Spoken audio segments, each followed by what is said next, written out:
ॐ स्थापकाय च धर्मस्य सर्वधर्मस्वरूपिणे अवतारवरिष्ठाय रामकृष्णाय ते नमः।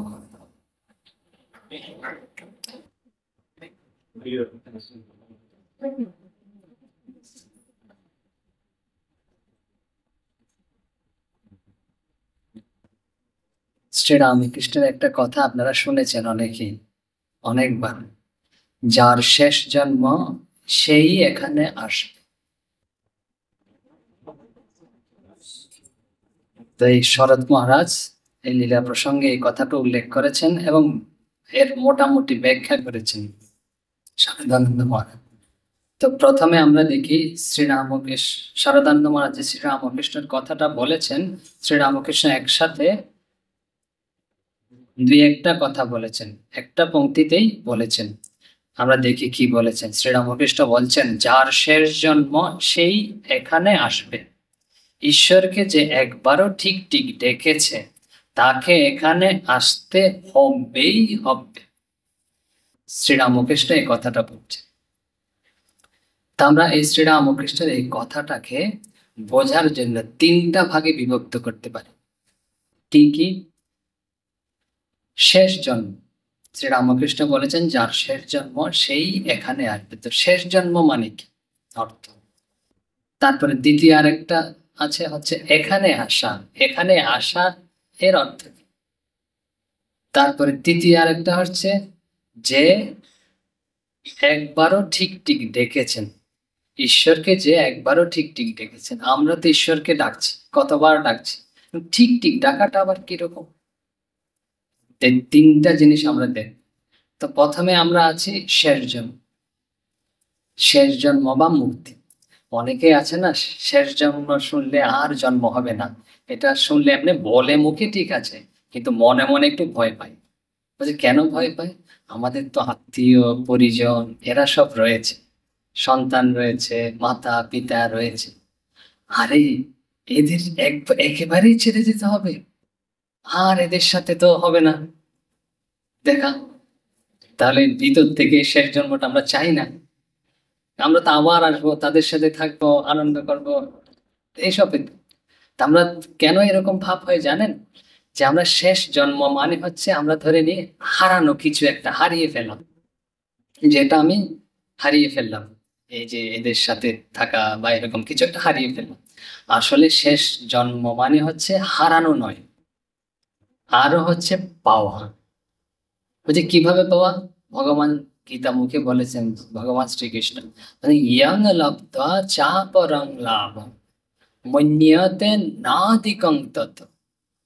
বলে ইয়ং লব্ধা চা অপরং লাভ, বলে যা লাভ করলে অপর সহ লাভ, অপর যেসব লাভ আছে সেগুলোকে ক্ষুদ্র মনে হয়, অধিক মনে হয়, আর না অধিকং তত। তাই হচ্ছে মুক্তি, তাই হচ্ছে শেষ জন্ম। বলছে যেটা লাভ করলে অন্য যা যা আছে আমরা লাভ করলে এটা খুব ক্ষুদ্র মনে হয়, মানে সবকিছু বিশাল একটা কিছু লাভ করলেই তো। যেমন ঠাকুর বলেছেন যে কেউ যদি যে ইয়া খায় তখন চিটি গুড়ের পানা কি আর ভালো লাগে? মিষ্টির পানা খেলে যে ভালোটা, যেমন খুব ভালো খাওয়ার পেলে ওইটা তো আর ভালো লাগে না, এরকম ভালোটাই পেয়ে গেলে তখন অন্য আর ছোট ছোট জিনিসের প্রতি আমাদের অত ইয়ে থাকে না। বলছে এই শেষ জন্ম মানে বলছেন ইয়াং লব্ধা চা পরং লাভং নান্যতে মন্যতে অধিকাংশ না অধিকাংশ। যে যেটা লাভ করলে অন্য সব লাভকে তুচ্ছ বলে মনে হয়। তো শেষ জন্ম মানে হচ্ছে আমাদের জন্মটা না আমাদের ইচ্ছাধীন হওয়া। আমরা তো সবকিছু চাই এই কাজটা আমার ইচ্ছা অনুরূপ করবো, তো জন্মানো মানে ওইটা তো আমার একটা কাজ। বলছে ওই জন্মটা আমার ইচ্ছাধীন হবে, আমি চাইলে জন্মাবো, আমি না চাইলে জন্মাবো না। তো এরকমই তো আমরা চাই। যেমন বলে যে শেষ জন্ম মানে আর জন্মাবো না, তা ঠিক ঠিক অর্থ হয় না। কারণ ঈশ্বর কোটি যারা রয়েছে, অবতারের সাথে যারা আসছেন, তারা কি বদ্ধ পুরুষ? তারা তো মুক্ত পুরুষই, তারা তো জন্মাচ্ছেন। তো তাদের জন্মটাকে আমরা ক্ষুদ্র ভাবতে পারি? কখনো নয়। এই ওই জন্মটা তাদের ইচ্ছাধীন, তাদের ইচ্ছাতেই তাদের জন্ম। এই হচ্ছে যে শ্রীরামকৃষ্ণ বলেছেন শেষ জন্ম। তো এই শেষ জন্ম হলে লাভ করলে আর কিছু পাওয়ার থাকে না, এই লাভটা কি জিনিস? তাও আবার ভগবানের কথা দিয়ে আমাদের বলি, ওই যে কি হয় আসলে, কি লাভ করে ইয়ং লাভ দা, যা লাভ করলে আর কিছু লাভ করার থাকে না। ওই যে বিগত ইচ্ছা ভয় ক্রোধ সদা মুক্ত স্বয়ং। একদম মুক্তির সংজ্ঞা দিয়েছেন, মুক্তি কাকে বলা হয়, শেষ জন্ম মানে মুক্তি, মুক্তি কাকে বলা হয়। তো ভগবান মুক্তির সংজ্ঞা দিচ্ছেন। তো সংজ্ঞাটা বোঝার জন্য আমরা একটু গল্প বলবো, এই গল্পের মাধ্যমে হয়তো ভালো বোঝা যাবে। প্রথমে সংজ্ঞাটা একটু দেখি। বলছে সদা মুক্ত স এব স, বলছে সদা মুক্ত সর্বদা মুক্ত, এব স তিনি হচ্ছেন সর্বদা মুক্ত। বলছে তিনি কে? বলছে যিনি বিগত, যার বিগত হয়ে গেছে, নেই কি নেই, ইচ্ছা নেই, ভয় নেই, ক্রোধ নেই। বলছে যার এই ইচ্ছা ভয় ক্রোধ চলে গেছে, তিনি হচ্ছেন মুক্ত। ভালো করে বুঝে যাচ্ছে না, একটা গল্প বলি। একটা জাহাজ না বন্দর থেকে ছেড়েছে, তো বন্দর থেকে ছেড়ে তো আস্তে আস্তে এগোতে এগোতে একদম সমুদ্রের মাঝখানে অর্থাৎ গভীর সমুদ্রে প্রবেশ করেছে। তো জাহাজে তো যাত্রী রয়েছে অনেকেই, তো গভীর সমুদ্রে প্রবেশ করেছে, জাহাজ চলছে। তো চলতে চলতে না আস্তে আস্তে দুলতে শুরু করেছে জাহাজ। তো আরো যখন এগোচ্ছে আরো বেশি এরকম টলমল করছে, আরো বেশি তুলছে। তখন আর যাত্রীদের বুঝতে বাকি নেই যে তারা বিপদে পড়েছে, জাহাজ ঝড়ের মধ্যে পড়ে গেছে, যে কোনো মুহূর্তে ডুবতে পারে। তখন সবাই প্রাণ বাঁচানোর জন্য ছোটাছুটি করছে, যা যা প্রয়োজন করার করছে, আর ভয়ে ভীত। তারপর আর কি একটু ক্রোধ প্রকাশ করছে নাবিকের উপর, বলছে হ্যাঁ এ দেখেনি ভালো করে, এই যে সামনেই ঝড় আছে, এটা আগে থেকেই তো তার জানা উচিত ছিল, সে ঝড়ের মধ্যে প্রবেশ করিয়ে দিয়েছে, সবার মৃত্যুর কারণ হচ্ছে সে। তো এইসব কেউ কেউ আলোচনা করছে, ভয়ে ছোটাছুটি করছে প্রাণ বাঁচানোর জন্য। আর তাদের মধ্যে এক বালক এই জাহাজের দোলার সাথে না সেও দুলছে, আর দোলাটা উপভোগ করছে। বালকটা যেরকম খেলে না, ওই দোলা নিয়ে সে খেলছে, আর সবাই প্রাণ বাঁচানোর জন্য ছোটাছুটি করছে। এখন কেউ কেউ লক্ষ্য করছে আর কেউ কেউ লক্ষ্য করছে না, কারণ সবার তো নিজেরটাই আগে বাঁচাতে হবে। আর কেউ কেউ দেখছে এ একদম বোকা, বালক তো কিছু বুঝে না যে জাহাজ যে এখন ডুবে যাবে, তার এইসব বোধ নেই, এই জন্য হয়তো এরকম সে খেলছে। কিন্তু তার বুদ্ধি রয়েছে, বালক মানে তো মোটামুটি বয়স হয়েছে, সবকিছু বিপদ, ছোট বাচ্চাই একটু এদিকে ওদিকে হলে ভয়ে কেঁদে ওঠে, আর বালক মানে তো মোটামুটি। তো এরকম করতে করতে চলছে জাহাজ। তো চলতে চলতে না, তো এই যে অনেক সময় ঝড়গুলো না সীমিত হয় এই এই এলাকায়, তো ওই ঝড়টা পার হয়ে গেলে তখন একটু বিপদের আশঙ্কা কম থাকে। তো যেটা ঈশ্বরের ইচ্ছায় বলেন, ঈশ্বরের কৃপায় বলেন, তারা ঝড়টা অতিক্রম করে গেছে। তো জাহাজ ডোবেনি, একদম ডুবুডুবু অবস্থায় ডুবিনি। তো এত সব যাত্রী মৃত্যু থেকে জীবিত হয়েছে এরকম, তখন একটু স্বস্তির নিঃশ্বাস ফেলছে। যখন এরকম স্বস্তির নিঃশ্বাস হয় না, বিপদ থেকে উঠে আসে, তখন আশেপাশে দেখার সুযোগ হয়। তখন ওই অনেকের না ওই বালকের কথা মনে পড়েছে, যে এই তো আমরা সব ভয় পেয়েছি, আমরা সব এরকম হয়েছি, এই তো একটু ভয় পাইনি, এরকম খেলছিল। তো একজন পরিণত বয়স্ক বৃদ্ধ বয়স, তিনি বলছেন নিশ্চয়ই কোনো একটা কারণ আছে। তো সে গিয়ে বালকের পাশে বসছে, বসে জিজ্ঞেস করছে, বাবা এই যে সবাই প্রাণ বাঁচানোর জন্য ছোটাছুটি করছিল, তারপরে ভয় পাচ্ছিল, আর নাবিকের উপর প্রধান্বিত হচ্ছিল, তো তোমাকে তো এরম দেখলাম না, তুমি একদম দিব্যি খেলছিলে, কোনো ভয় ছিল না, এরম কেন? বলছে দাদু আপনি জানেন? বলছে কি জানি না বলেই তো জিজ্ঞেস করছি। ওই যে জাহাজটা চালাচ্ছে না, সে হচ্ছে আমার বাবা, তিনি। বলে নাবিক হচ্ছে ছেলের বাবা। তো বলছে আমি জাহাজের মধ্যে রয়েছি, তিনি আমাকে নিয়ে এসেছেন, তো তিনি কি কখনো আমার ক্ষতি হতে দিতে পারেন?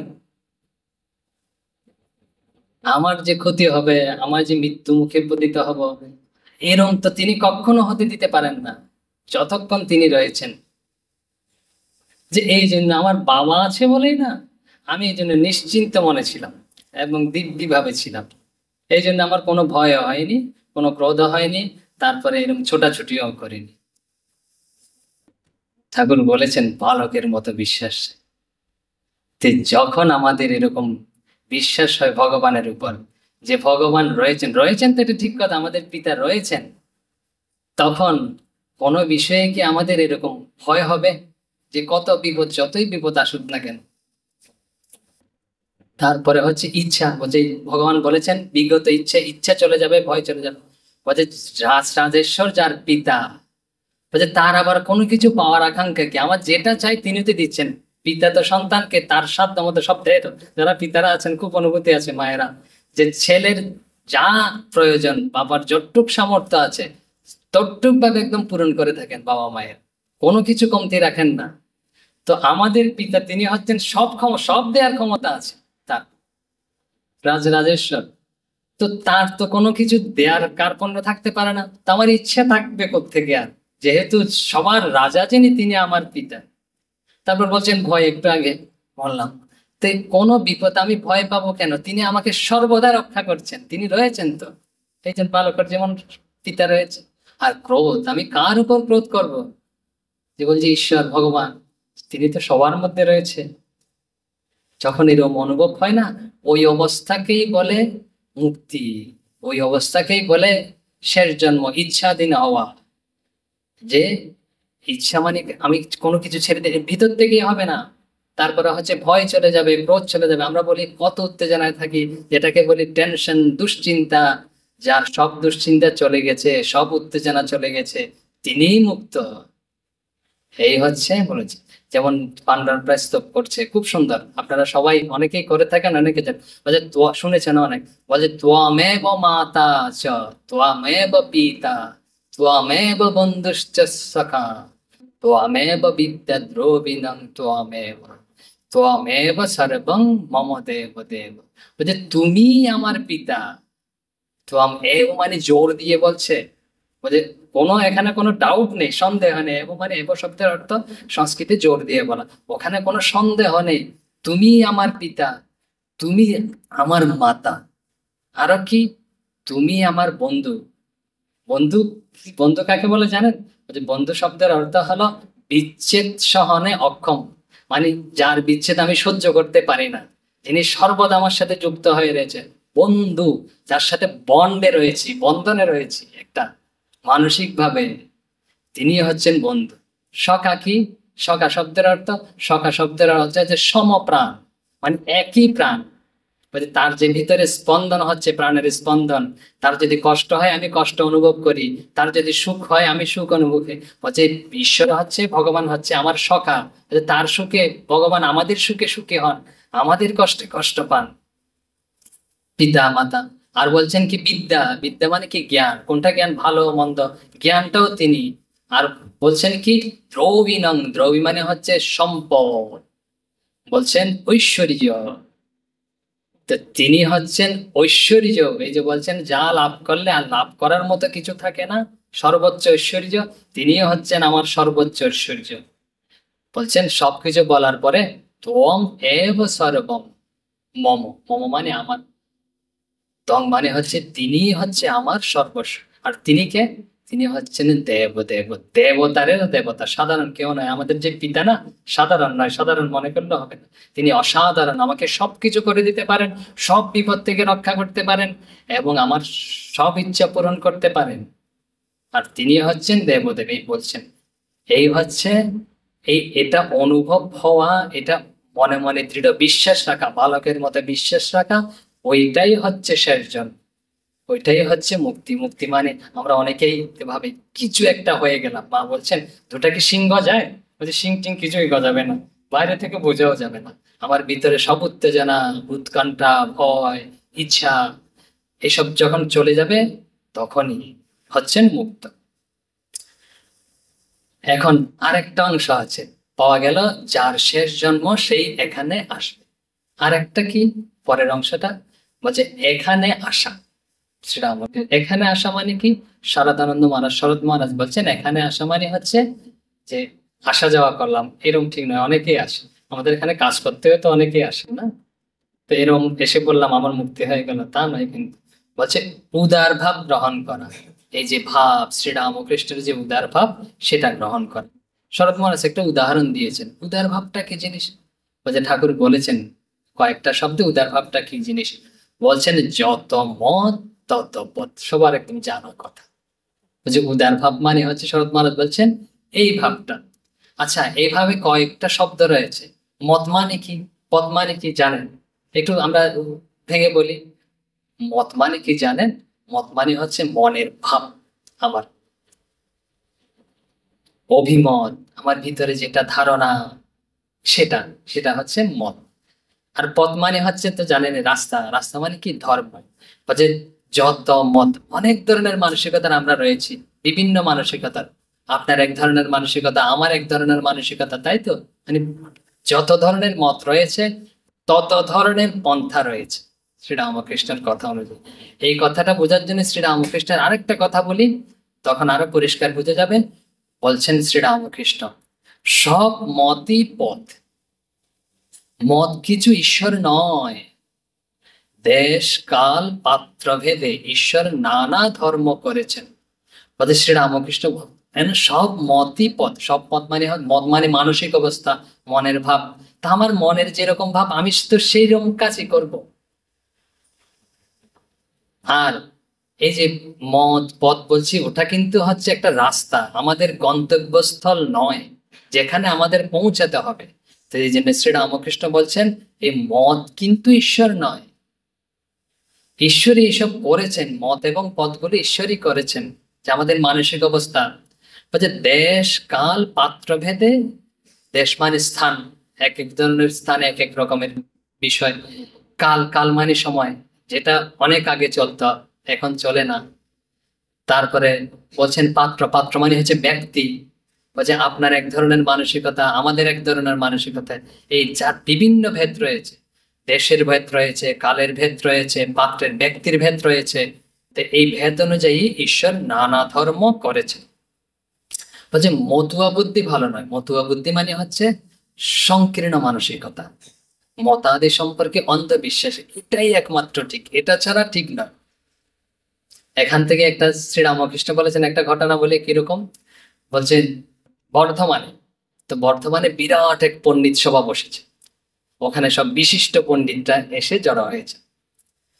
তো তাদের মধ্যে কি হচ্ছে, তাদের মধ্যে হচ্ছে একটা বিষয় নিয়ে আলোচনা হচ্ছে। বলছে কি, বলছে শিব বড় নাকি বিষ্ণু বড়। তো কেউ কোনো কোনো পণ্ডিত আছে বিষ্ণু, আর কেউ কেউ আছে শিব ভক্ত। দুটা দল নিয়েছে। তো কেউ বলছে শিব বড়, কেউ বলছে বিষ্ণু বড়। এরকম যখন সবাই বলতে শুরু করেছে না পণ্ডিতরা, একটা ঝগড়ার মতো হচ্ছে।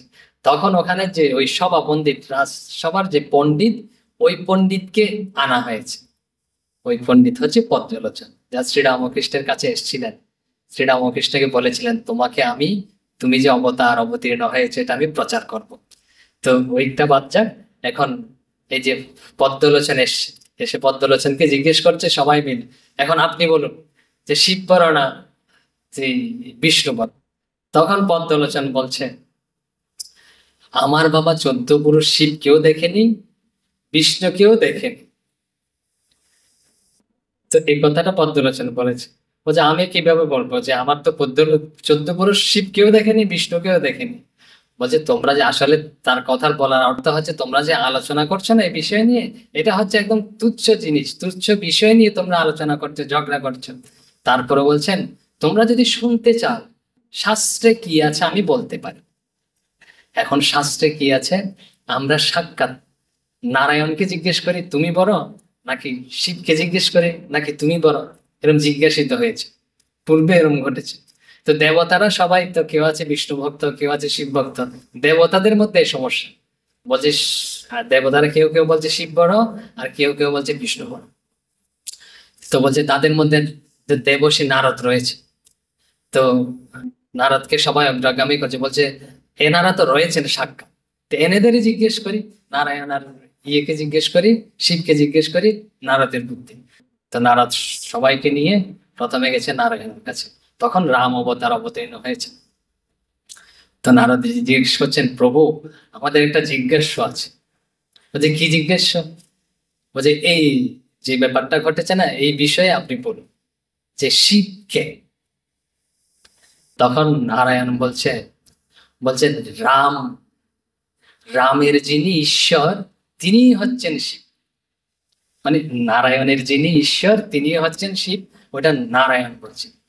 তখন তো শিবের ভক্তরা রয়েছে, তারা তো যেরকম জয়ধ্বনি করে না, বলছে এই তো সমাধান হয়ে গেছে, নারায়ণ সাক্ষাৎ বলে দিয়েছেন হচ্ছে শিব বড়, তার কোনো প্রশ্নই তো থাকতে পারে না। তো এখন নারদ তো বুঝতে পেরেছে, নারদ বলছে বাছারা রাখো একটু, বলছে আমরা একটু শিবের কাছে যাই, তিনি কি বলেন দেখি। এখন নারদ সবাইকে নিয়ে শিবের কাছে গেছে। তো এখন শিবকে জিজ্ঞেস করছেন একই কথা, বলছেন রাম বা নারায়ণকে। তখন শিব বলছেন, রাম হলো কে জানো? বলছে রাম হলো যিনি শিবের ঈশ্বর, তিনি হচ্ছেন রাম। বুঝতে পেরেছে? মানে শিবের ঈশ্বর হচ্ছে রাম, আর ওই যে নারায়ণ বলছেন রামের ঈশ্বর হচ্ছে শিব। এখন তো তারা আরো এরকম কি বলে সন্দেহ দোলাচলে পড়ে গেছে দুদলে। বলছে এই এক কথা বলছে, উনি যাদের আমরা সবচেয়ে জ্ঞানী বলে মানি, জ্ঞানী পুরুষ, যাতে আমাদের কোনো সমস্যা হলে ওষুধ না তাড়ালে আমরা যার কাছে যাই, তারাই বলে এরকম যদি উল্টাপাল্টা একজন একজনের এরকম বলে, তাহলে তো আমরা কোথায় যাব? এখন একমাত্র বাকি রয়েছে ব্রহ্মা। ব্রহ্মার কাছে গেছে, ব্রহ্মাকে জিজ্ঞেস করছেন এরকম, যে নারদ জিজ্ঞেস করছেন প্রভু, আমরা নারায়ণের কাছে গিয়েছিলাম, প্রভুর কাছে, প্রভু আমাদের এরকম উত্তর দিয়েছে, আমরা শিবের কাছে গিয়েছিলাম, শিব আমাদের এরকম উত্তর দিয়েছে, আপনি কি এটার একটা কিছু সমাধান করে দিন। বলছে এরা যথার্থই বলেছে, যথার্থই বলেছেন, তো দুটার মধ্যে তো আমরা এক করতে পারছি না। বলছে যিনি রাম না, তিনি হচ্ছেন বিষ্ণু নারায়ণ, আর তিনি হচ্ছেন ঈশ্বর। বলছেন অভেদ পরমাত্মা, মানে পরমাত্মাতে তাদের কোনো ভেদ নেই, একই জিনিস। যে এই জন্য রামকে যখন জিজ্ঞেস করেছে, নারায়ণকে যখন জিজ্ঞেস করা হয়েছে, তখন তিনি শিবকে ঈশ্বর বলেছেন, আর যখন শিবকে জিজ্ঞেস করা হয়েছে তখন তিনি নারায়ণকে ঈশ্বর বলছেন, একই কথা বলছেন দুজনে। কিন্তু বলছে পরমাত্মাদের তাদের, বলছে তারা পরমাত্মাদের সর্বদা প্রতিষ্ঠিত, ওই বোধ থেকে তারা ওই কথা বলছে। আর এসব নিয়ে আমরা ঝগড়া করি, বলছে অমুক বড় অমুক ছোট। এই শ্রীরামকৃষ্ণের ভাব হচ্ছে এই, বলছে যার যেরকম পছন্দ রুচি সেই অনুযায়ী হচ্ছে আমাদের ভগবান করেছেন, এই পছন্দ নিয়ে তুমি এগিয়ে যাও, সর্বোচ্চ স্তরে যখন পৌঁছে যাবে তখন তুমি দেখবে পরমাত্মাতে সব একই। তো আমরা একটুকে রাখি, পরে আরো অংশ রয়েছে, এটা আরো রয়েছে কেন এরকম, বলছে মতুয়া বুদ্ধি মানে হচ্ছে এরকম খারাপ বুদ্ধি কেন, সংস্কার অনুযায়ী, এসব আরো গল্প আছে, আরো কথা আছে, পরবর্তী পাঠে হয়তো হবে। তো আমরা আজকে কি দেখলাম, আমরা প্রথমে দেখেছি শেষ জন্ম। শেষ জন্ম মানে কি? শেষ জন্ম মানে হচ্ছে কিছু আমরা যেটা মনে ভয় থাকে, কারো যদি মনে ভয় থেকে থাকে যে আমি আবার এদের সাথে ইয়ে হবে না, দেখা হবে না, আমাকে সবকিছু ছেড়ে চলে যেতে হবে, আর দ্বিতীয়বার আসতে পারবো না, এই ভয় দূর হয়ে যাক। শেষ জন্ম মানে কিছু হারানো নয়, বলছে আরো বেশি কিছু করে পাওয়া। বলছে কি পাওয়া? বলছে ইয়ং লব দা চা পড়া নয়, যেটা পেলে আর কোনো কিছু পাওয়ার থাকে না। কি পাই আমরা? যে আমাদের সব সময় যে রক্ষা করছে, আমাদের মনে ইচ্ছা থাকে না, কোনো কিছু ভয় থাকে না, ক্রোধ থাকে না, ভগবানের সঙ্গ অনুযায়ী যখন এই অবস্থা হবে, তারই হচ্ছে শেষ জন্ম। তারপরে তিনি আমাদের সর্বস্বই বলেছেন, পাণ্ডবরা করছেন, তিনি আমার মাতা পিতা বন্ধু সখা, তিনি আমার সবকিছু, আর তিনি হচ্ছেন সর্বশ্রেষ্ঠ। আর এখানে যারা আসবে তাদের এখানে আসা মানে হচ্ছে শ্রীরামকৃষ্ণের ভাব, যে ভাব ওইটা গ্রহণ করা। ওইটা গ্রহণ করা ভাবটা কি? ভাবটা একটু আগে বললাম, কারোর সাথে কোনো বিভেদ থাকবে না, ঝগড়া থাকবে না, বিতণ্ডা থাকবে না। এটাই হচ্ছে শ্রীরামকৃষ্ণের ভাব, যত মত তত পথ। আমরা পরবর্তীতে আরো দেখবো কি কি রয়েছে। যে শ্রীরামকৃষ্ণ বলেছেন যে ঈশ্বরকে ঠিক ঠিক একবার ডেকেছেন, তো ঠিক ঠিক ডাকাটা কিরকম পরবর্তীতে দেখবো। ওম শান্তি শান্তি শান্তি, হরি ওম তৎসৎ। শ্রীরামকৃষ্ণার্পণমস্তু।